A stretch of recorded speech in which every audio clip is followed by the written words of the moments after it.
I hope this podcast can inspire you to always dream big and make it your reality. I am your host, Jess Williamson, a serial entrepreneur and business coach. And today I have the incredible Samantha Wills joining me to talk all about her business journey and her newest book of Golden Dust that has just launched on Tuesday. So Samantha Wills, if you are not familiar with her already, she is the amazing founder of the jewelry brand Samantha Wills, and she started her brand at just 21 years old, creating these stunning jewelry pieces at her kitchen table.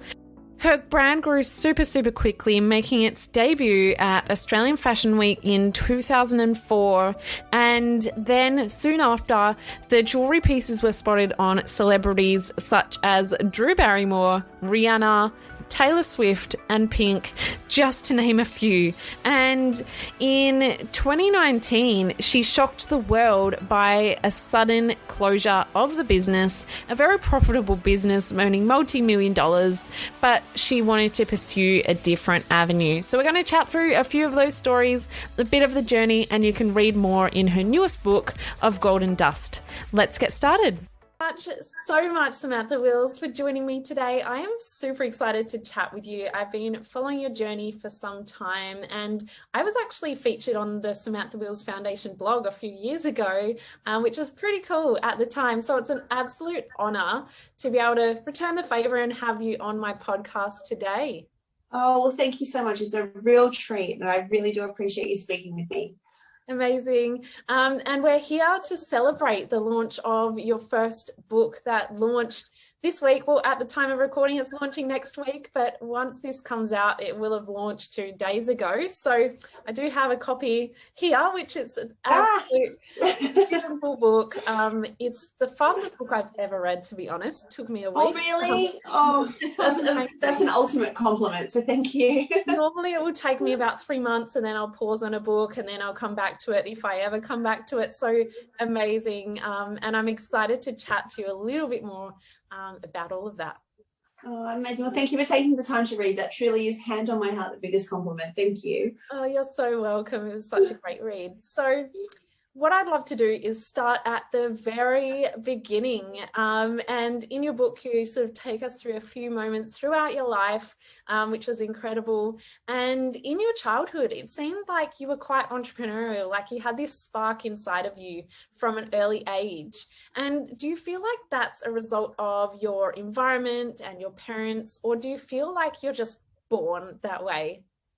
Yeah, I've been asked that a few times, and I'm not really sure, to be honest. Like, I don't look back and remember, I don't remember it like the day that it arrived kind of thing. So I assume it's always been that way. And I'm an only child, so I don't know if it's an only child thing too, where I just remember I didn't like, and I think I talk about this in the book about, like, at school, if there was a school assignment, I didn't like the parameters of an assignment. Like, I wanted to set the creation parameters. So I think there's an entrepreneurial element to that is like, I don't want this a boss figure, and I don't know if that's an early child thing, but my parents always had their own small businesses, so kind of saw the business side of things that way. But I remember even as a tiny kid, like, setting up in my mum's kitchen, like, all the stuff out of the pantry and then trying to sell it back to my parents. Like, I had a cafe. It seems a bit exploitive now, but things like that. So I guess it's always been in me. Yeah, incredible. And it's obviously just gotten stronger as you've gone on. One of my favorite quotes is, "Dream big and make it your reality." And I think many female entrepreneurs somewhat struggle with this, in the fact that they don't dream big because they don't think it's necessarily possible for them. And so when you first started Samantha Wills Jewelry at home on your dining table, did you ever imagine where it was going to go, or were you just kind of putting one foot in front of the other? Yeah, I mean, at that time, I started, I guess, the business side of it when I was 21 years old, and I had absolutely no idea. I wanted it to be something, because I wanted to quit my real job, and I say that with quotation marks, my real job being a 9 to 5. So I wanted to work for myself. I never, ever envisaged it would go where it did.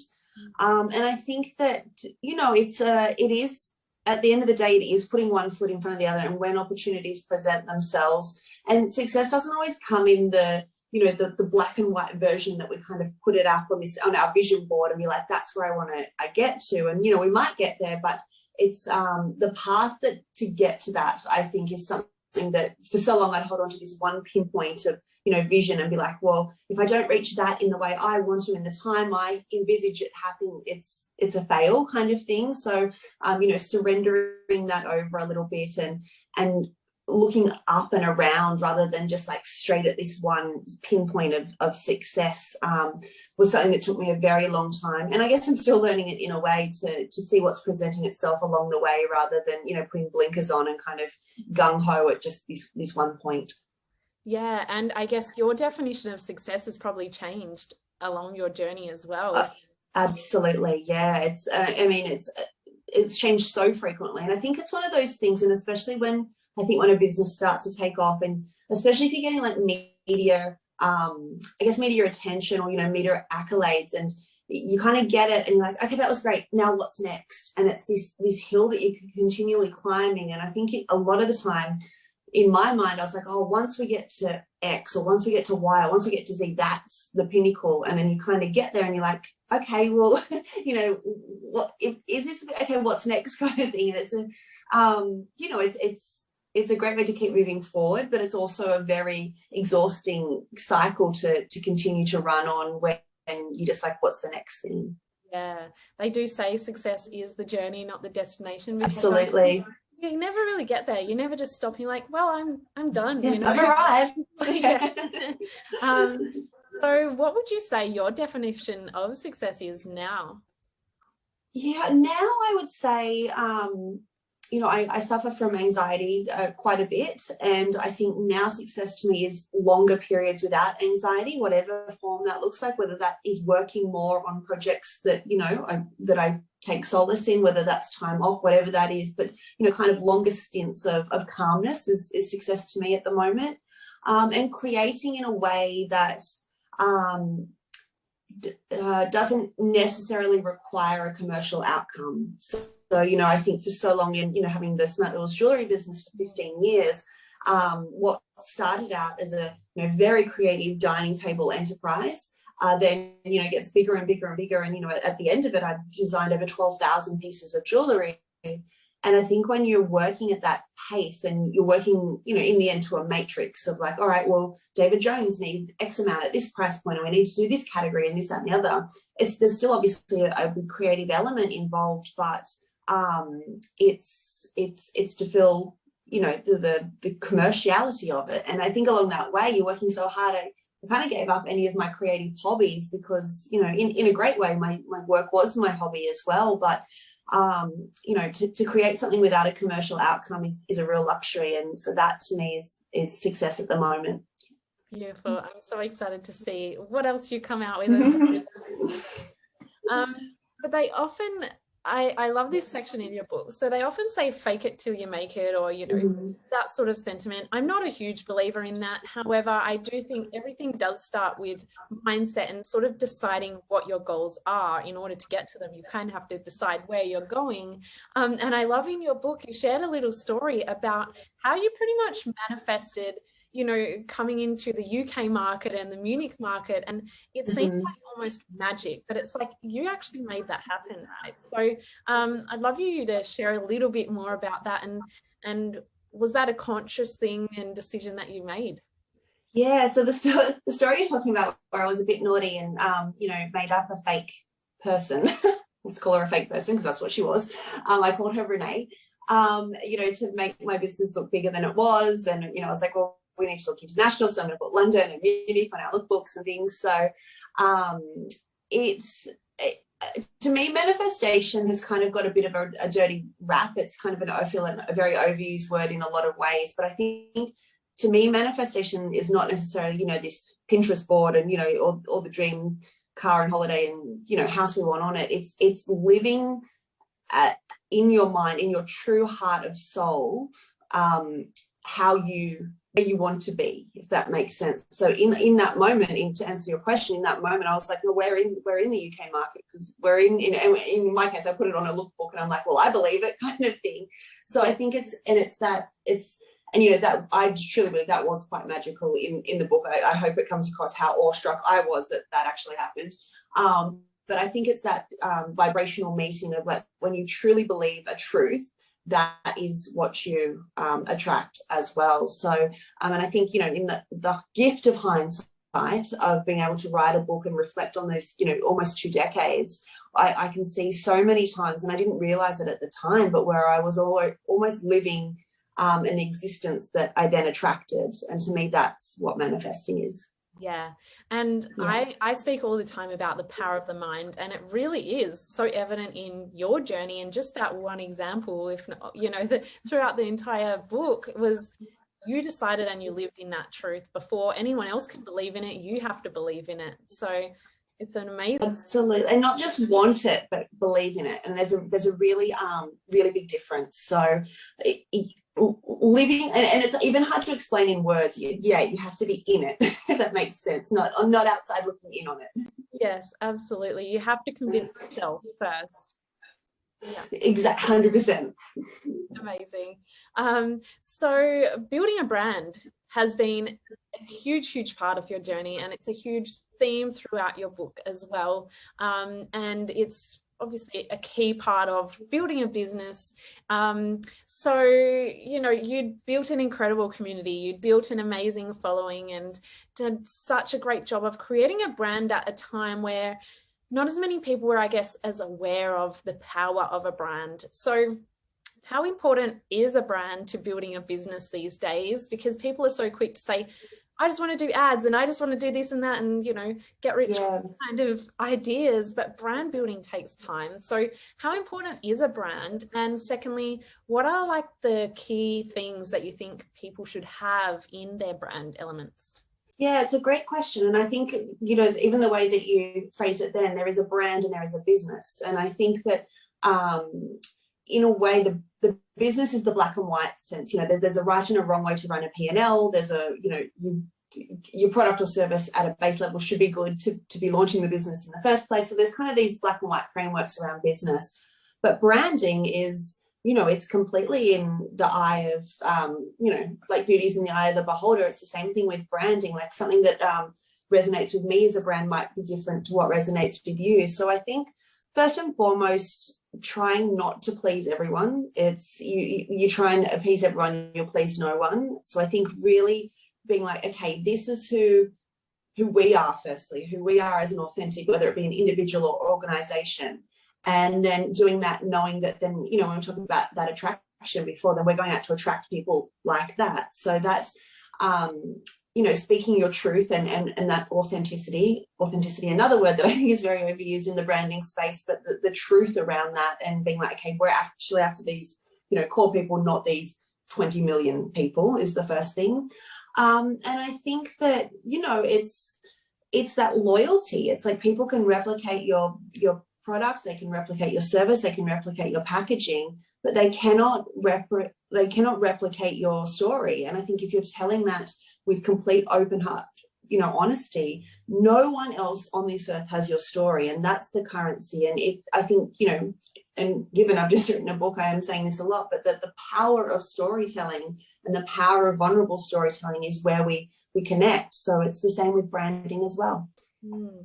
And there was a part in your journey and in your story where you maybe got a little bit clouded on what your brand was about, what you embodied. Yeah. You saw different ideas of success that maybe society or, whatever that was, the outward pressures that were maybe pulling you in different directions. So did you want to share a little bit about that? Because I think people struggle to even get started because they're not quite sure who they are or what they want their brand to be about. Yeah. There's society, there's mum or, their friends, totally. all of these different things. So, yeah.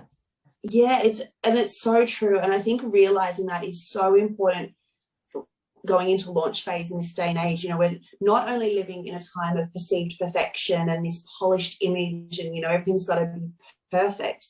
But, we're also in this generational age of taking on other people's beliefs. And like you said, whether that's your mum or your family or your best friend or the, you know, the society, the news you listen to, whatever it is. So I think, you know, stripping right back, and I use the concept of like this data belief system, whereas, you know, we take on these things and then it's like, but is that really true to us? You know, as a brand builder, is that really true to me? Or have I been on Instagram too long? Am I looking at what everyone else is doing and being like, oh shit, if they're doing it, I should be doing it. So, you know, really keeping that clear focus of your, again, authenticity, but, you know, really going back to that and getting clear on, you know, and that's, you know, in a practical sense done in, you know, mood boarding and brand books and brand Bibles and building these documents out, and almost in solitude. I think it's better to kind of, you know, not be surfing the web and then pulling things, you know, obviously there's the building element to it, but really taking the time to get clear on that vision,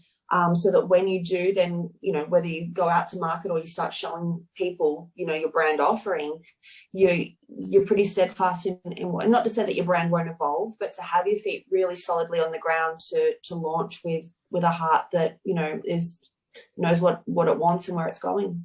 Yeah, no, that's so powerful, and hopefully a lot of people can take that away and create their own unique version of that. So what I wanted to chat now about was, you speak a lot about imposter syndrome throughout your journey.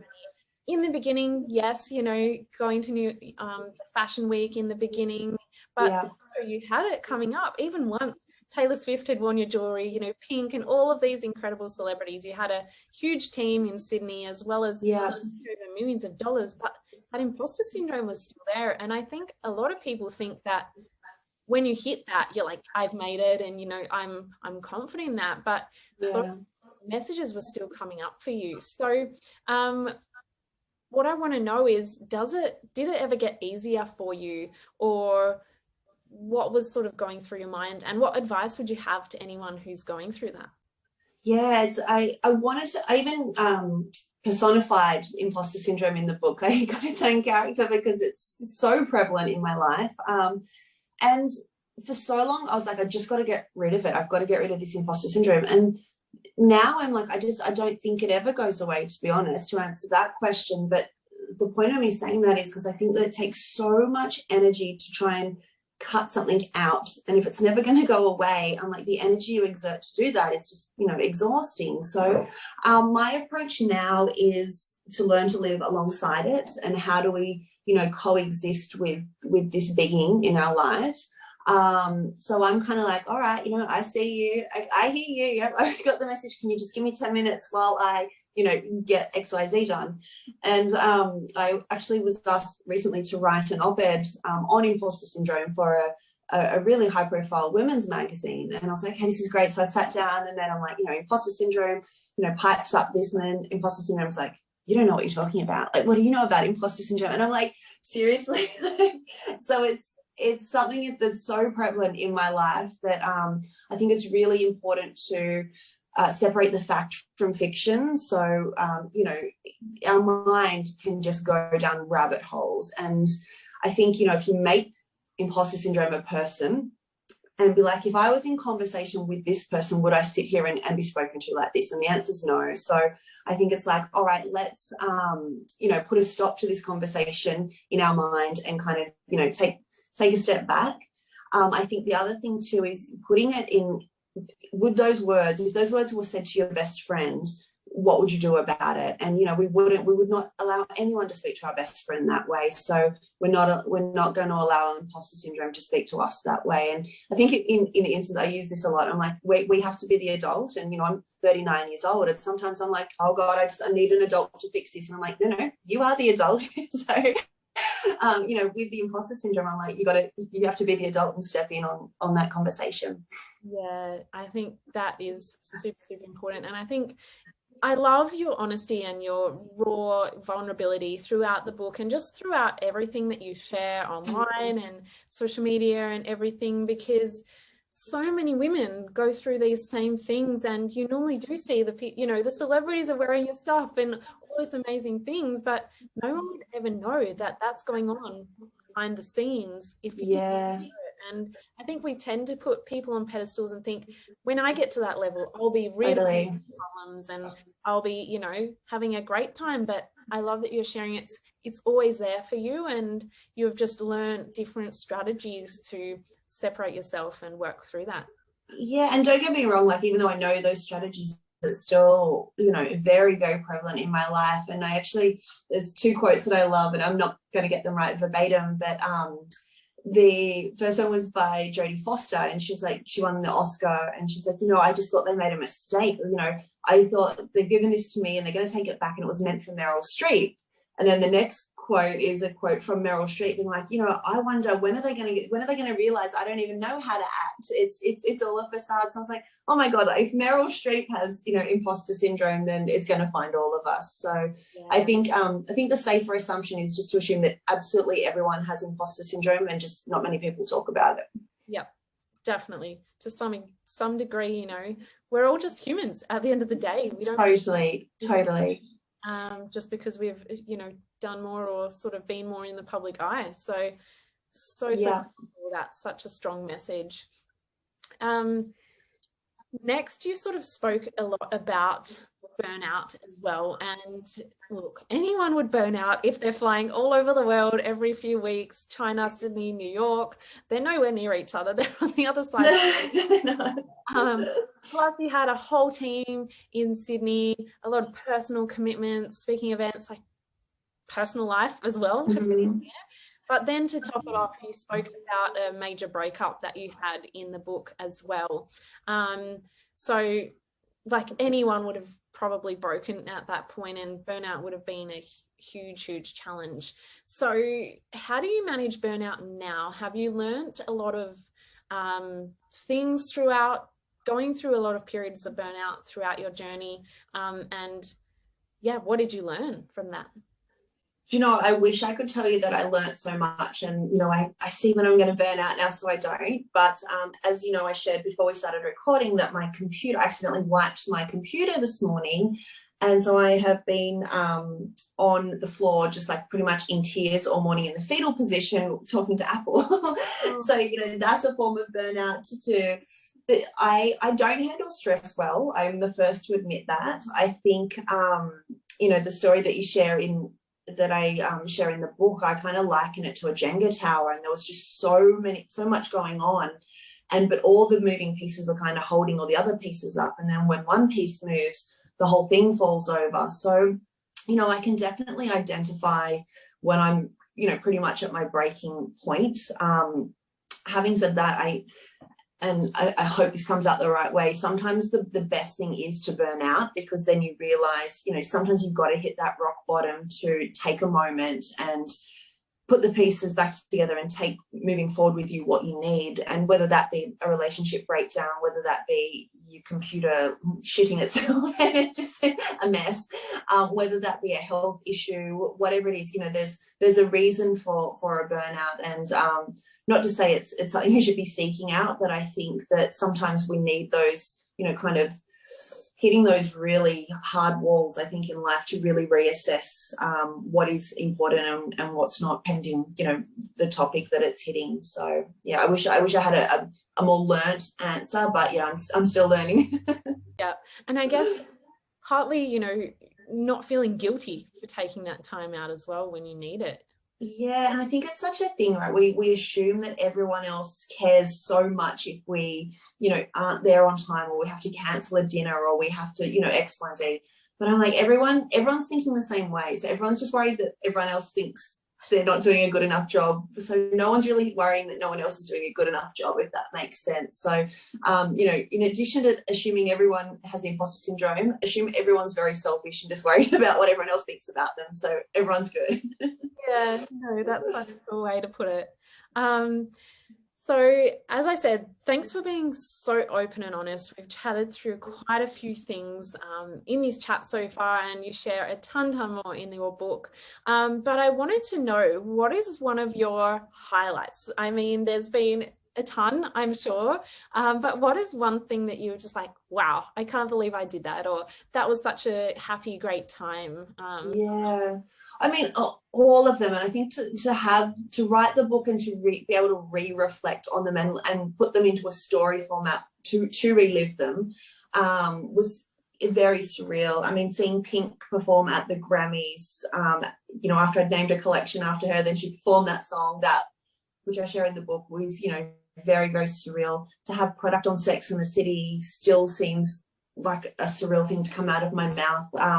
I'm a huge Taylor Swift fan, so to have dressed her a few times is a dream come true. But did you get to meet her? I didn't, unfortunately. I think I'd just ruin the relationship if I met her. I'd just like do something stupid. So it's probably one of those don't meet your idols kind of situations. But that's incredible.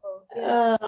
But I don't just all of it. I think all of it sounds very broad, but I think it's just such a surreal journey that I didn't anticipate that level at all. But I think out of all of it, and I hope this comes across in the book, that it surpassed me so long ago, even though the brand was called Samantha Wills. It was, you know, it surpassed me many, many years ago. There's so many people that worked on that brand. And I think for someone to come and work on a brand, specifically a namesake brand that you know, ever so modestly named after yourself, requires such an amount of grace. And the people that, you know, I had such privilege to work alongside on that journey was definitely the highlight. And again, you know, something that you attract into your life, and I'm just so grateful. So I would hands down say the people that have helped me get to where I am and working alongside them is an ongoing highlight.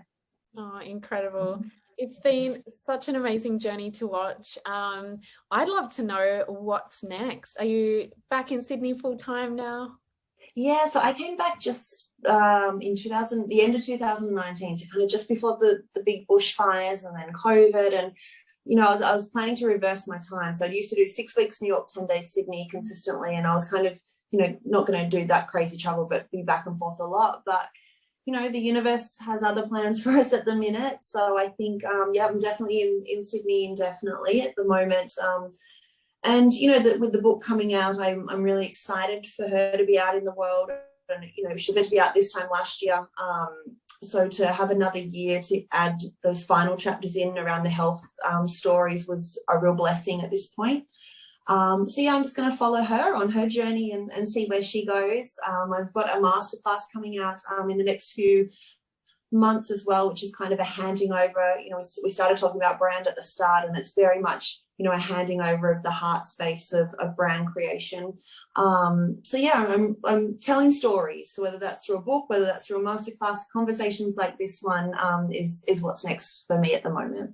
Amazing. So exciting. So since we are here to celebrate this amazing book that you've spent the last couple of years doing, where can people get their hands on it? Let everyone know so they can. It's available where all good books are sold. That's my promo voice.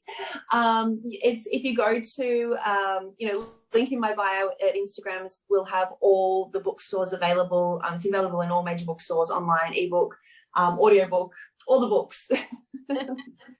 Awesome. Well, I will include all of that in the show notes so everyone can jump on if they haven't already pre-ordered it, because I also have one on pre-order on its way. You're so sweet. Thank you. But what I've actually decided to do, since I'm getting 2 now, I am going to be giving one of them away to one of the listeners, which is going to be very, very exciting. So make sure you all screenshot this episode, share it on your Instagram, and tag myself and Samantha Wills, and you might win yourself one of these amazing books. Thank you so much for joining me and for always being your amazing, authentic self. It's been an absolute pleasure. Oh, thank you so much for having me on. And, you know, these conversations are so important. So thank you for the work you're doing and facilitating them and the real talk. It's so, so important. So it's my absolute pleasure. Thank you. Thanks again.